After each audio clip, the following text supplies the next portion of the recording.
you doing? I'd like to ask you a couple questions today. Okay. Get the microphone up. Why are guns portrayed as controversial? I think guns are portrayed as controversial because of the power of the gun. And any individual who is not experienced with guns seems to be fearful of things that they don't know anything about. Yeah, it's that fear of the unknown. Sure. Guns, though, are like any other thing. It's like an iron sitting on an ironing board. You know, if nobody is doing anything with it, it's not going to do anything. It's going to sit there. Mm-hmm. You know, I read a story the other day of a guy who set his shotgun next to the door, fully loaded. Cars went by, people went by, did their everyday life. That gun did not go out there and kill anybody. And that's the problem that we have in America today, is not guns. The problem we have in America today is people. People behind the guns. Yep. Got another question. Whom or what should people resist? I think today, and that's a broad question, but as far as resisting with guns that we're talking about, is guns are here, and the Second Amendment is here for the American people to have a means to resist against a tyrannical government or for personal defense.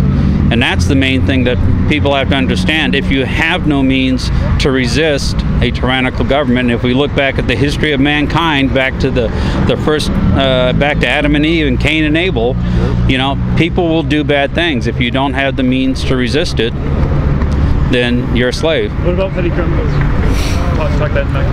What about petty criminals? Well, then that's the problem. We've outlawed drugs, haven't we? Yeah, that worked out. Do we still have drug problems? Outlawing inanimate objects is not going to solve the problem. We have to work with the behavior of individuals, hold people responsible for the things they do. It's like drunk driving. We don't want to see people out drinking and driving and hurting people. Yeah. But if they haven't done anything, if somebody, you know, has a beer and goes home and doesn't hurt anybody, what's the difference? You can't punish people for what they might do, haven't done. Correct. By taking guns away from law-abiding citizens, the only people left are... If we make the laws so that it's very harsh for you to do something, if you do a felony and you take a life, you never see the light of day again, period. Exactly. They'll only do it once. Yep.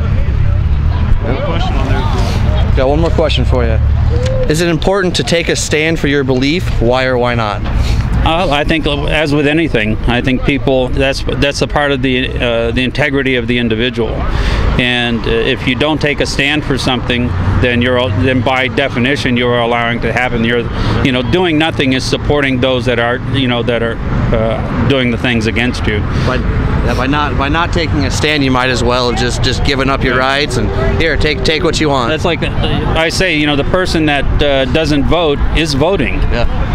Because he's not sharing what he believes, therefore he has no qualms with what happens because he didn't take a stand one way or another.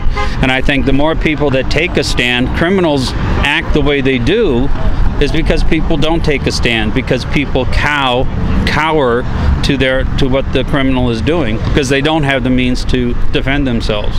If more people stood up against that, then that would diminish. And it's been shown in any state that has gone to an open or a carry law, that those violent crimes shift.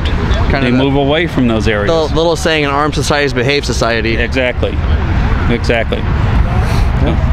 Well, appreciate your interview. Appreciate it. My name is Mike Lemieux. I'm the president of Nebraska Oathkeepers. Great.